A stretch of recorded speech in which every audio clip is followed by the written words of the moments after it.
60대의 재테크라니 너무 늦은 거 아닐까?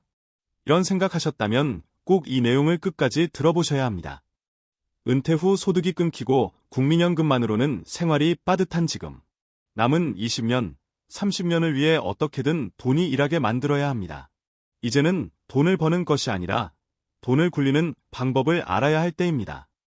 이번 영상에서는 60대를 위한 현실적인 재테크 전략을 7가지로 나누어 차근차근 알려드립니다. 현금 흐름 점검이 가장 먼저다. 재테크는 투자보다 지출 점검에서 시작해야 합니다.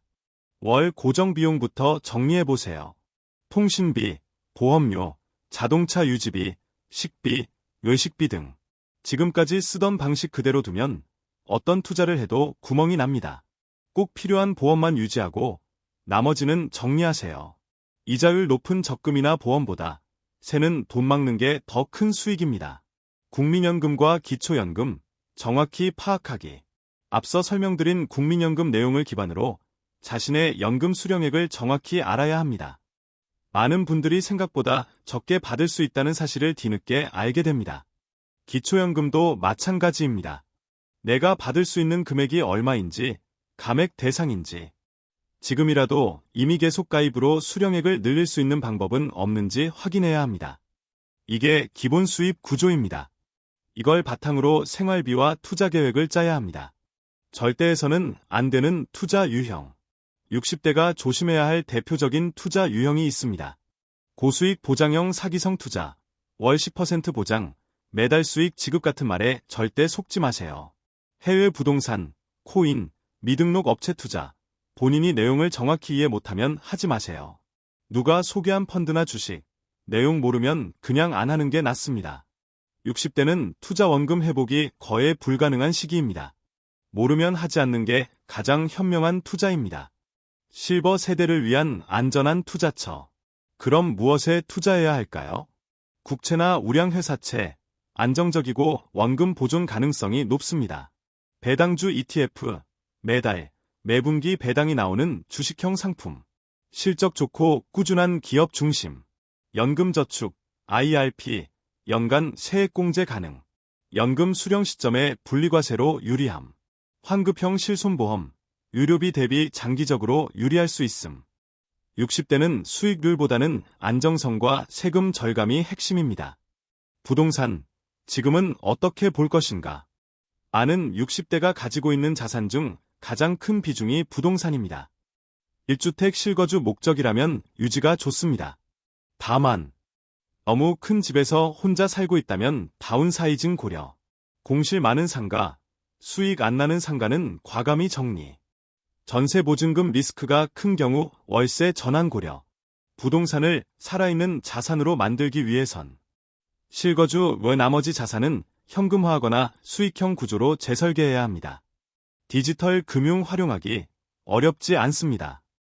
많은 분들이 스마트폰 뱅킹이나 비대면 투자를 어려워하십니다.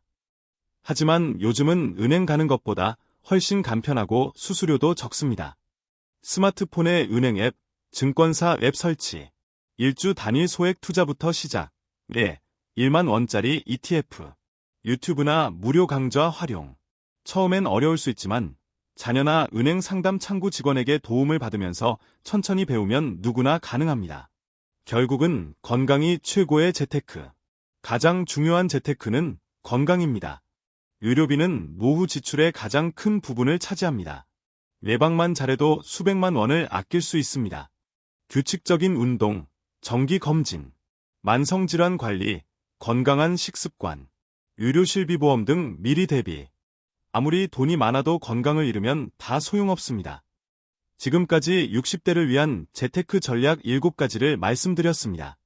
요약하면 지출 점검, 연금 확인, 위험 회피, 안정 투자, 자산 구조 조정, 디지털 적응, 건강 관리입니다.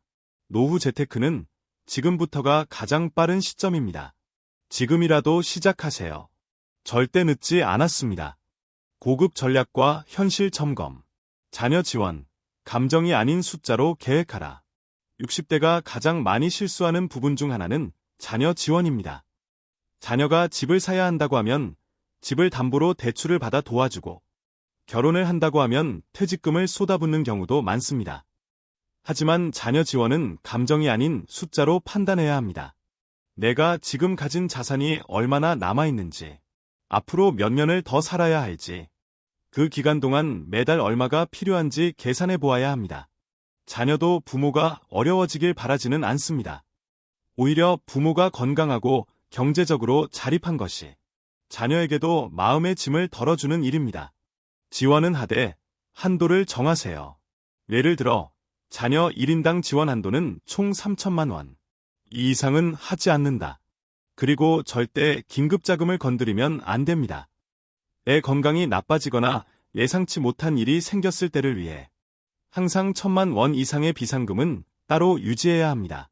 시니어 일자리 활용, 돈보다 삶의 에너지, 돈을 벌기 위한 일자리가 아니라 삶의 리듬을 유지하면서 소소한 소득을 얻는 것도 60대 이후의 중요한 전략입니다. 정부와 지방자치단체는 60대 이상을 위한 다양한 일자리 사업을 운영 중입니다. 공공근로, 도서관, 복지관, 공원 등에서의 단시간 근로, 경로당 관리, 어린이 보호구역 교통지도 등 지역 안전활동, 민간 연계형 시니어 일자리, 경비, 청소, 안내 요원.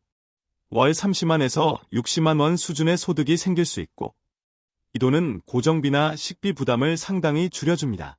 또한 사회와의 연결감, 규칙적인 생활, 건강 유지에도 큰 도움이 됩니다. 금융사기 예방, 생활화하자. 60대 이상을 노린 금융사기 피해가 최근 몇 년 사이 급증하고 있습니다. 전화금융사기, 투자사기, 대출사기 등 종류도 다양합니다. 기억해야 할 것은 하나입니다. 잘 모르면 하지 마라. 절대 혼자 결정하지 마라. 누가 전화로 계좌번호나 인증번호를 묻는다. 100% 사기입니다. 문자를 클릭했더니 앱이 깔렸다. 스마트폰을 바로 오프라인으로 바꾸고 가까운 통신사나 은행에 문의하세요. 확실하다는 말로 투자 제안을 받았다.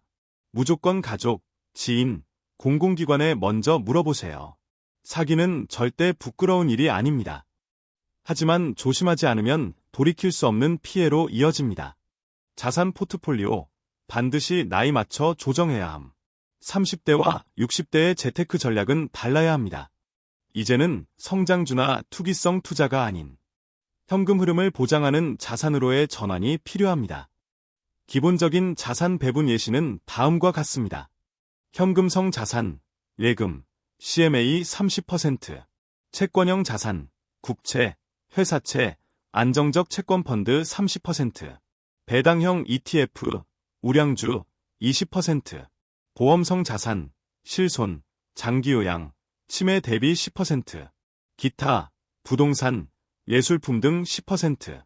이 비율은 가족 상황, 소득, 건강 상태에 따라 조정 가능하지만 핵심은 위험을 줄이고 안정성을 키우는 것입니다. 가족에게 재정 공개하기도 전략이다. 혼자 모든 걸 끌어안고 고민하는 것보다 믿을 수 있는 가족과 소통하는 것이 좋습니다. 특히 비상금, 보험 정보, 부동산 명예, 사망 후 처리할 통장, 증권 계좌, 장기 요양 필요시 자금 출처, 이런 정보를 미리 정리해두고 공유하면 갑작스러운 상황에서 자녀들이 갈등하거나 헤매는 일을 막을 수 있습니다. 재테크는 돈만의 문제가 아닙니다. 내 삶의 질, 가족의 안녕과도 연결된 문제입니다. 60대는 새로운 시작입니다. 단지 은퇴의 시기가 아니라 자산을 지키고 안정적인 미래를 설계할 수 있는 마지막 황금기입니다. 하루하루 지나치지 마시고 지금 이 순간부터라도 작은 습관, 작은 계획을 실천해보세요. 그리고 무엇보다 당신의 삶에는 아직 많은 가능성과 가치가 남아있다는 걸 기억하세요. 위기 대비와 생애 설계 중심 전략, 위기 상황을 가정한 재정 시뮬레이션. 60대 이후의 삶은 예측 불가능한 변수로 가득합니다. 건강 악화, 배우자 사망, 자녀의 경제적 실패, 갑작스러운 이사나 재해 등 다양한 시나리오가 벌어질 수 있습니다. 그래서 중요한 것이 시뮬레이션입니다. 자신의 인생에서 가능한 위기 상황을 상정하고 그 상황에서 얼마나 지출이 늘고 수입이 줄어들 수 있는지를 계산해보는 것입니다. 예를 들어 배우자가 먼저 사망했을 때 국민연금 수령액 변화. 본인 또는 배우자 병원 입원 3개월 시 의료비 추정. 주택 수리비 발생 시 일시금 준비 여부. 이런 상황을 문서로 정리해보고 비상금, 보험, 연금, 자녀 도움 등 어떤 자원이 있는지를 검토하는 것이 중요합니다. 공공지원제도 놓치지 말고 활용하라. 정부는 고령층을 위해 다양한 지원 제도를 운영하고 있습니다. 하지만 많은 사람들이 몰라서 받지 못하는 경우가 많습니다. 60대 이상에게 유용한 주요 제도를 정리해보면 기초연금, 소득 하위 70% 해당 시 월 최대 32만 원, 건강보험 본인 부담 상한제, 1년간 본인 부담금 일정 한도 초과 시 환급, 노인 맞춤 돌봄 서비스, 혼자 거주하거나 취약한 환경일 경우 식사, 건강관리 지원, 장기요양보험, 65세 이상 또는 치매와 중풍 등 특정 질병 시 돌봄 서비스 지원, 에너지 바우처, 난방비 감면 등 계절성 복지 혜택, 거주지 주민센터, 복지관, 국민건강보험공단 등을 방문해 본인에게 적용 가능한 제도를 반드시 확인해야 합니다. 라이프스타일 기반 재무계획 수립. 누구나 재테크는 해야 한다고 말하지만 사람마다 살아가는 방식은 모두 다릅니다. 그래서 중요한 것이 라이프스타일 기반 설계입니다. 예를 들어 자가에서 조용히 생활하는 사람과 노년에도 활동적이고 여행을 즐기는 사람, 손자녀 돌봄에 집중하는 사람은 서로 필요한 재정 구조가 완전히 다릅니다. 따라서 월 지출 계획도 예비비 구조도 달라야 합니다. 먼저 스스로에게 질문을 던져보세요. 나는 은퇴 후 하루를 어떻게 보내고 싶은가? 외부 활동과 인간관계를 얼마나 유지하고 싶은가? 자녀나 손주와의 관계는 얼마나 긴밀할 것인가? 이 질문의 답이 곧 재무 설계의 틀이 됩니다. 작은 수익 구조 만들기, 노후형 자영업 아이디어. 노후에도 소액으로 꾸준한 수익을 창출할 수 있는 방법은 있습니다. 리스크가 크지 않으면서도 일상에서 가능한 형태의 자영업을 생각해 볼 수 있습니다. 반찬 판매, 도시락 사업, 주택가, 아파트 단지 대상, 인터넷 중고 물품 판매, 네이버 카페, 당근마켓 등 활용, 취미형 소규모 공방, 뜨개질, 손글씨, 캘리그래피 등, 주택의 방 일부를 단기 임대, 에어비앤비, 고시생 대상 월세 등, 강의, 체험 프로그램 진행, 지자체, 노인복지관 대상. 중요한 것은 규모가 작더라도 수익이 발생하는 구조를 유지하는 것입니다. 이런 활동은 경제적 도움과 동시에 삶의 활력도 제공합니다. 부채 점검과 상환 계획 필수화. 많은 60대가 여전히 주택담보대출, 신용대출, 카드론 등을 유지하고 있습니다. 문제는 이자가 고정지출로 붙어나가고 소득이 줄어드는 시기에는 이자 부담이 치명적이란 점입니다. 지금이라도 다음을 실천해야 합니다. 모든 채무를 항목별로 정리, 원금, 이자율, 상환기간, 높은 이자율부터 상환 우선순위 설정, 상환 불가능 시 금융복지상담센터, 서민금융진흥원 등과 상담. 부채는 소리 없는 지출입니다. 반드시 통제 가능한 수준으로 줄여야 합니다. 은퇴 후 인생 이막 설계를 위한 지출 예산표 만들기. 가장 중요한 건 내가 앞으로 1년에 얼마를 쓰고 살지를 숫자로 정리해보는 것입니다. 외시로 기본 생활비, 식비 40만 플러스 공과금 20만 플러스 통신비 5만 65만 원, 주거비용, 아파트 관리비, 주택세, 대출이자 등 15만에서 30만 원, 의료비, 평균 10만에서 20만 원, 여가 및 활동비, 20만 원, 기타 예비비, 손자녀 지원 등 20만 원, 월 약 120만 원, 150만 원이 소요되며 여기서 연금 수령액을 빼고 부족한 금액을 자산에서 충당하거나 수익 활동으로 채워야 합니다. 예산표가 구체적일수록 현실적인 판단과 준비가 쉬워집니다. 지금까지 말씀드린 내용은 모두 현실을 직시하고 숫자로 말하는 재테크입니다. 막연한 기대나 희망보다는 계산과 준비가 있는 노후가 훨씬 편안합니다. 지금 당신의 나이가 60세든 67세든 69세든 시작하기에 늦은 건 없습니다. 지금 당장 종이와 펜을 꺼내어 당신의 삶을 위한 경제적 설계를 시작해 보시기 바랍니다. 실제 적용 중심의 구체 전략. 목돈의 역할 재정의하기. 많은 분들이 60대에 들어서도 목돈을 손에 쥐고 있어야 안심한다고 말합니다. 하지만 단지 은행 예금으로만 보관하고 있다면 그 돈은 일을 하지 않고 쉬고 있는 셈입니다. 목돈은 기회비용이 큽니다. 금리가 낮은 예금에 묶여 있으면 인플레이션에도 밀려 실질 가치는 줄어듭니다. 따라서 목돈을 다음과 같이 구분해 관리해야 합니다. 긴급 생활비, 생활비 6개월치 입출금 계좌 또는 CMA, 중기의 비자금, 3에서 5년의 사용계획 채권형 펀드, 안정형 ETF, 장기자금, 10년 이상 유지 목적 배당형 ETF, 공모주 펀드, 연금저축. 모든 돈을 안전하게만 묶어두는 건 전략이 아닙니다. 사용 시점에 맞춰 분산 배치하는 것이 전략입니다. 실물 자산의 흐름 파악과 대응. 집, 땅, 상가, 금, 미술품 등 실물 자산을 보유한 분들도 많습니다. 하지만 실물 자산은 관리하지 않으면 오히려 부담이 될 수 있습니다. 유지비가 많이 드는 오래된 부동산, 사용하지 않는 별장, 토지, 공실이 많은 상가, 상속세 부담이 예상되는 고가 자산. 이 자산들은 가지고 있는 것만으로도 돈이 나가는 구조가 되기도 합니다. 따라서 다음과 같이 점검해 보세요. 지금의 실물 자산이 수익을 내는 구조인지, 매각 또는 전환, 월세 전환, 공동임대 등 가능한지, 세금과 유지비 대비 순이익이 얼마인지, 필요하다면 정리하고 그 자금을 연금형 자산으로 전환하는 것도 방법입니다. 자동화된 재정관리 시스템 구축하기. 60대 이후에는 재정관리를 복잡하게 하지 않는 것이 핵심입니다.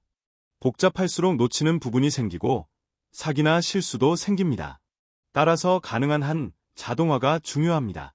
1. 생활비 통장 따로, 고정지출 계좌 따로 분리. 연금 수령일에 맞춰 자동이체 설정. 적금, ETF 등 자동이체 설정으로 강제 저축 구조 확보. 카드 사용은 한두 개로 제한해 명세 파악 용이하게 구성. 이렇게 시스템을 만들어두면 매달 가계부를 쓰지 않아도 전체 흐름을 파악할 수 있습니다. 디지털 자산과 계좌 정보 정리하기. 요즘은 단순히 통장만 있는 게 아닙니다.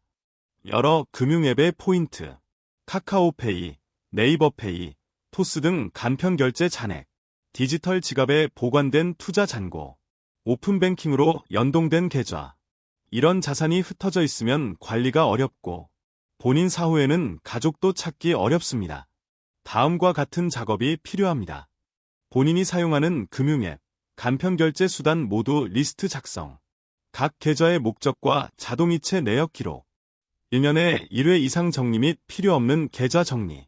가족 한 명에게 최소한의 정보 공유. 디지털 자산도 결국 내 돈입니다. 흩어지면 무용지물입니다. 일상 속 낭비를 줄이는 실천 전략. 재테크는 거창한 투자가 아닐 수 있습니다. 오히려 일상에서 습관 하나를 바꾸는 것이 가장 강력한 수단이 될 수 있습니다. 하루 커피 2잔 중 1잔은 집에서 마시기. 마트 대신 시장 이용하기. 반찬 직접 만들기. 외식 줄이기. 냉장고 정리 후 장보기. 중복 구매 방지. 이런 것들이 한 달에 10만 원씩만 아껴도 연간 120만 원, 10년이면 1200만 원입니다. 절약은 버는 것이다라는 말은 여전히 유효합니다. 이제는 수익보다 중요한 것이 지속 가능성입니다. 꾸준히 지출을 관리하고 자동으로 돈이 굴러가며 내가 아프거나 변화가 생겨도 대비할 수 있는 구조. 이것이 60대 이후 진짜 재테크입니다. 지금 이 순간부터라도 종이에 직접 써보세요. 내가 가진 것, 필요한 것, 쓸 수 있는 것, 남겨야 할 것.